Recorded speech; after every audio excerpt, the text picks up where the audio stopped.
ವೀಕ್ಷಕರೆಲ್ಲರಿಗೂ ದೈನಿಕ ರಾಶಿ ಫಲ ವಿಶೇಷ ಕಾರ್ಯಕ್ರಮಕ್ಕೆ ಸ್ವಾಗತ. ಇವತ್ತಿನ ಈ ವಿಡಿಯೋದಲ್ಲಿ ನಾವು ವರ್ಷ 2026ರ ಮಾರ್ಚ್ ತಿಂಗಳಿನ 28ನೇ ತಾರೀಕಿನ ದಿನ ತುಲಾ ರಾಶಿಯ ಫಲಗಳನ್ನು ತಿಳಿದುಕೊಳ್ಳಲಿದ್ದು, ಈ ದಿನ ತುಲಾ ರಾಶಿಯ ಜಾತಕದವರ ಪಾಲಿಗೆ ಹೇಗೆ ಸಾಬೀತಾಗಲಿವೆ, ಈ ದಿನ ಗ್ರಹ ನಕ್ಷತ್ರಗಳ ಸ್ಥಿತಿಗತಿಗಳೇನು ಮತ್ತು ಇಲ್ಲಿ ಉಂಟಾಗಲಿರುವ ಯೋಗಗಳ್ಯಾವುವು, ಈ ಯೋಗಗಳ ಪ್ರಭಾವ ನಿಮ್ಮ ಮೇಲೆ ಹೇಗೆ ಕಾಣಿಸಿಕೊಳ್ಳಲಿದೆ, ಜತೆಗೆ ಈ ದಿನಗಳಂದು ನೀವು ಹೊಂದಿರಬೇಕಾದ ಎಚ್ಚರಿಕೆ ಏನು ಅನ್ನೋದೆಲ್ಲವನ್ನ ವಿಸ್ತಾರ ರೂಪದಲ್ಲಿ ಇಲ್ಲಿ ತಿಳಿದುಕೊಳ್ಳೋಣ. ಮಾಹಿತಿ ತಿಳಿದುಕೊಳ್ಳುವುದಕ್ಕೂ ಮುನ್ನ ನಮ್ಮ ವಿನಂತಿ ಎಂದರೆ, ನೀವಿನ್ನೂ ನಮ್ಮ ಚಾನೆಲ್ ಸಬ್ಸ್ಕ್ರೈಬ್ ಮಾಡಿಲ್ಲವೆಂದರೆ ದಯವಿಟ್ಟು ಈಗಲೇ ನಮ್ಮ ಚಾನೆಲ್ ಅನ್ನು ಸಬ್ಸ್ಕ್ರೈಬ್ ಮಾಡಿ. ಹಾಗೆ ನಿರಂತರ ವಿಡಿಯೋ ಅಪ್ಡೇಟ್ಸ್ಗಳಿಗಾಗಿ ಪಕ್ಕದ ಬೆಲ್ ಐಕಾನ್ ಕ್ಲಿಕ್ ಮಾಡಿ. ವೀಕ್ಷಕರೇ, ದೈನಿಕ ರಾಶಿ ಫಲಗಳನ್ನು ತಿಳಿದುಕೊಳ್ಳುವುದಕ್ಕೂ ಮುನ್ನ ಈ ದಿನ ಗ್ರಹ ನಕ್ಷತ್ರ ತಿಥಿಗಳ ಮಾಹಿತಿ ಮತ್ತು ಯೋಗಗಳ ಕುರಿತು ನೋಡೋಣ. ಈ ದಿನವು ಶನಿವಾರದ ದಿನವಾಗಿರಲಿದ್ದು, ಚೈತ್ರ ಮಾಸದ ಶುಕ್ಲ ಪಕ್ಷದ ದಶಮಿಯ ತಿಥಿ ಇರಲಿದೆ. ದಶಮಿ ತಿಥಿಯು ಈ ದಿನ ಬೆಳಿಗ್ಗೆಯ 8:45 ಇರಲಿದ್ದು, ನಂತರದಲ್ಲಿ ಏಕಾದಶಿ ತಿಥಿ ಪ್ರಾರಂಭವಾಗಲಿದೆ. ಜತೆಗೆ ಈ ದಿನ ಮಧ್ಯಾಹ್ನದ 2:50 ಪುಷ್ಯ ನಕ್ಷತ್ರದ ಗೋಚರವಿರಲಿದ್ದು, ನಂತರದಲ್ಲಿ ಆಶ್ಲೇಷ ನಕ್ಷತ್ರದ ಗೋಚರ ಪ್ರಾರಂಭವಾಗಲಿದೆ. ಜತೆಗೆ ಈ ದಿನ ರಾತ್ರಿಯ 8:06 ಸುಕರ್ಮ ಹೆಸರಿನ ಯೋಗ ಇರಲಿದ್ದು, ನಂತರದಲ್ಲಿ ಧೃತಿ ಹೆಸರಿನ ಯೋಗ ಪ್ರಾರಂಭವಾಗಲಿದೆ. ಇನ್ನು ಈ ದಿನ ಚಂದ್ರದೇವನು ಕರ್ಕರಾಶಿಯಲ್ಲಿ ಗೋಚರಿಸಲಿದ್ದೆ, ಅದೇ ಸೂರ್ಯದೇವನು ಈ ದಿನ ಮೀನರಾಶಿಯಲ್ಲಿ ಗೋಚರಿಸಲಿದ್ದಾನೆ. ಇನ್ನು ಈ ದಿನದಂದು ಅಭಿಜಿತ್ ಮುಹೂರ್ತ ಮಧ್ಯಾಹ್ನದ 12:02 ಇಂದ ಮಧ್ಯಾಹ್ನದ 12:51 ಇರಲಿದೆ.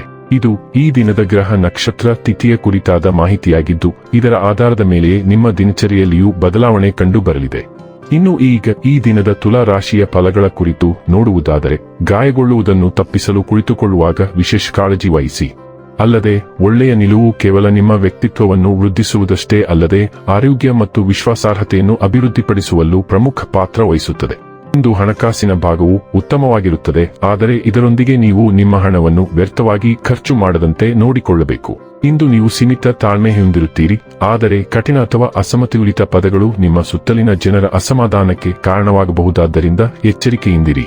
ಇಂದು ಪ್ರಣಯದ ಯಾವುದೇ ಆಸೆ ಇಲ್ಲ. ಇಂದು ನೀವು ನಿಮ್ಮ ದಿನವನ್ನು ಎಲ್ಲಾ ಸಂಬಂಧಗಳು ಮತ್ತು ಸಂಬಂಧಿಕರಿಂದ ದೂರವಿರಲು, ನೀವು ಶಾಂತಿಯನ್ನು ಪಡೆಯುವ ಸ್ಥಳದಲ್ಲಿ ಕಳೆಯಲು ಇಷ್ಟಪಡುತ್ತೀರಿ. ವೈವಾಹಿಕ ಜೀವನ ಅಡ್ಡ ಪರಿಣಾಮಗಳನ್ನು ಹೊಂದಿರುತ್ತದೆ. ನೀವು ಕೆಲವನ್ನು ಇಂದು ಎದುರಿಸಬೇಕಾಗಬಹುದು. ರಾತ್ರಿಯಲ್ಲಿ ನಿಮ್ಮ ಹತ್ತಿರ ಇರುವವರೊಂದಿಗೆ ನೀವು ದೂರವಾಣಿಯಲ್ಲಿ ದೀರ್ಘಕಾಲ ಮಾತನಾಡಬಹುದು ಮತ್ತು ನಿಮ್ಮ ಜೀವನದಲ್ಲಿ ನಡೆಯುತ್ತಿರುವ ವಿಷಯಗಳನ್ನು ತಿಳಿಸಬಹುದು. ನಿಮ್ಮ ಸುತ್ತಲಿನ ವಿಷಯಗಳು ಗೊಂದಲಮಯವಾಗಿ ಕಾಣುತ್ತವೆ ಮತ್ತು ನೀವು ಪಡೆಯುವ ಸಂದೇಶಗಳು ಈಗ ಗೊಂದಲಮಯವಾಗಿ ಕಾಣುತ್ತವೆ. ನಿಮ್ಮ ಸ್ವಂತ ಆಂತರಿಕ ಧ್ವನಿಯೇ ಈಗ ನಿಮ್ಮ ಅತ್ಯುತ್ತಮ ಮಾರ್ಗದರ್ಶಿ. ನಿಮ್ಮ ಪ್ರವೃತ್ತಿಯನ್ನು ನಂಬಿರಿ ಮತ್ತು ಅದು ನಿಮಗೆ ಹೇಳುವುದನ್ನು ಮಾಡಿ. ಆಗ ನೀವು ನಿಮ್ಮ ಬಗ್ಗೆ ಮತ್ತು ನಿಮ್ಮ ಜೀವನವು ಯಾವ ದಿಕ್ಕಿನಲ್ಲಿ ಸಾಗಬೇಕೆಂದು ಬಯಸುತ್ತದೆ ಎಂಬುದರ ಬಗ್ಗೆ ಬಹಳಷ್ಟು ಕಲಿಯುವಿರಿ. ಆರೋಗ್ಯ ಮತ್ತು ಸ್ವಾಸ್ಥ್ಯ ಬಗ್ಗೆ ತಿಳಿದುಕೊಳ್ಳೋಣ. ನೀವು ಚೈತನ್ಯಶೀಲ ಮತ್ತು ಆಶಾವಾದಿಯಾಗಿರುತ್ತೀರಿ, ಆದರೆ ಜಾಗರೂಕರಾಗಿರಿ, ಏಕೆಂದರೆ ಅತಿಯಾದ ಪರಿಶ್ರಮವು ಬೆನ್ನು ನೋವು ಅಥವಾ ಹೃದಯದ ಒತ್ತಡಕ್ಕೆ ಕಾರಣವಾಗಬಹುದು. ನಿಮ್ಮ ಕೊಲೆಸ್ಟ್ರಾಲ್ ಮಟ್ಟವನ್ನು ಮೇಲ್ವಿಚಾರಣೆ ಮಾಡುವುದು ಮತ್ತು ನಿಮ್ಮನ್ನು ಹೆಚ್ಚು ತಳ್ಳಿಕೊಳ್ಳುವುದನ್ನು ತಪ್ಪಿಸುವುದು ಮುಖ್ಯ. ಉರಿಯೂತದ ಅಪಾಯವನ್ನು ಕಡಿಮೆ ಮಾಡಲು ಅಗತ್ಯವಿದ್ದಾಗ ವಿಶ್ರಾಂತಿ ಪಡೆಯುವುದನ್ನು ಖಚಿತಪಡಿಸಿಕೊಳ್ಳಿ. ಯೋಗದಂತಹ ಸೌಮ್ಯ ಚಟುವಟಿಕೆಗಳು ಒತ್ತಡವನ್ನು ಪರಿಣಾಮಕಾರಿಯಾಗಿ ನಿರ್ವಹಿಸಲು ನಿಮಗೆ ಸಹಾಯ ಮಾಡುತ್ತದೆ. ನೀವು ಸಹಿಷ್ಣುತೆಯಿಂದ ಸವಾಲುಗಳನ್ನು ಎದುರಿಸಲು ಸಾಧ್ಯವಾಗುತ್ತದೆ ಮತ್ತು ಶಿಸ್ತುಬದ್ಧ ಕೇಂದ್ರೀಕೃತ ಪ್ರಯತ್ನದಿಂದ ಅಭಿವೃದ್ಧಿ ಹೊಂದುತ್ತೀರಿ. ಡೈಲಿ ಲವ್ ಮತ್ತು ರಿಲೇಶನ್ಶಿಪ್ ಬಗ್ಗೆ ತಿಳಿದುಕೊಳ್ಳೋಣ. ನಿಮ್ಮ ಪ್ರೇಮ ಜೀವನವು ಮೋಡಿ ಮತ್ತು ಅನುಗ್ರಹವನ್ನು ಹೊಂದಿದ್ದು, ಇತರರನ್ನು ಉಷ್ಣತೆಯಿಂದ ನಿಮ್ಮ ಕಡೆಗೆ ಸೆಳೆಯುತ್ತದೆ.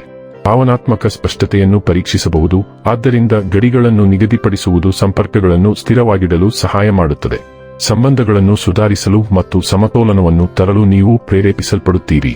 ಸ್ವಂತಿಕೆಯ ಕಿಡಿ ಉತ್ಸಾಹವನ್ನು ಸೇರಿಸುತ್ತದೆ, ಸುರಕ್ಷಿತ ಪರಿಶೋಧನೆ ಮತ್ತು ಹೊಸ ಅನುಭವಗಳನ್ನು ಆಹ್ವಾನಿಸುತ್ತದೆ. ತಪ್ಪುಗ್ರಹಿಕೆಗಳನ್ನು ತಪ್ಪಿಸಲು ಮತ್ತು ಆಳವಾದ ಹೆಚ್ಚು ಅರ್ಥಪೂರ್ಣ ಅನ್ಯೋನ್ಯತೆಯನ್ನು ಆನಂದಿಸಲು ಸ್ಪಷ್ಟವಾಗಿ ಮತ್ತು ನೆಲೆಗೊಂಡಿರಿ. ವೃತ್ತಿ ಮತ್ತು ಹಣ ಬಗ್ಗೆ ತಿಳಿದುಕೊಳ್ಳೋಣ. ಇಂದು ವೃತ್ತಿ ಜೀವನದ ಮುಂಭಾಗದಲ್ಲಿ ಒಂದು ರೀತಿಯ ಗೊಂದಲ ಉಂಟಾಗುವ ಸಾಧ್ಯತೆ ಇದೆ. ನೀವು ಆಯ್ಕೆ ಮಾಡಿದ ಕೆಲಸದಲ್ಲಿ ಸಾಕಷ್ಟು ಉತ್ತಮವಾಗಿ ಕಾರ್ಯನಿರ್ವಹಿಸುತ್ತಿರಬಹುದು, ಅದೇ ಸಮಯದಲ್ಲಿ ಸಂಪೂರ್ಣವಾಗಿ ವಿಶ್ವಾಸಾರ್ಹ ಮತ್ತು ಹೆಚ್ಚಿನ ಪ್ರತಿಫಲವನ್ನು ನೀಡುವ ವ್ಯವಹಾರಕ್ಕೆ ಸೇರಲು ನಿಮಗೆ ಅವಕಾಶ ಸಿಗಬಹುದು. ನೀವು ಎಂದಿಗೂ ಆಫರ್ ಬರುವುದನ್ನು ನೋಡದ ಕಾರಣ ಇದು ನಿಮ್ಮನ್ನು ನಿರ್ಣಯಕ್ಕೆ ಬಾರದ ಸ್ಥಿತಿಯಲ್ಲಿ ಬಿಡುವ ಸಾಧ್ಯತೆಯಿದೆ. ದೀರ್ಘ ಮತ್ತು ಎಚ್ಚರಿಕೆಯಿಂದ ಪರಿಗಣಿಸಿದ ನಂತರ ನಿಮ್ಮ ನಿರ್ಧಾರವನ್ನು ತೆಗೆದುಕೊಳ್ಳಿ. ಇನ್ನು ಕೊನೆಯದಾಗಿ ಈ ದಿನ ಮಾಡಿಕೊಳ್ಳಬೇಕಾದ ಉಪಾಯಗಳ ಕುರಿತು ನೋಡುವುದಾದರೆ, ಇಸ್ತ್ರಿ ಮಾಡುವ ಯಾವುದೇ ವ್ಯಕ್ತಿಗೆ ಕಚ್ಚಾ ಕಲ್ಲಿದ್ದಲನ್ನು ದಾನ ಮಾಡಿ ಮತ್ತು ನಿಮ್ಮ ಪ್ರೀತಿಯ ಜೀವನವನ್ನು ಉತ್ಕೃಷ್ಟಗೊಳಿಸಿ.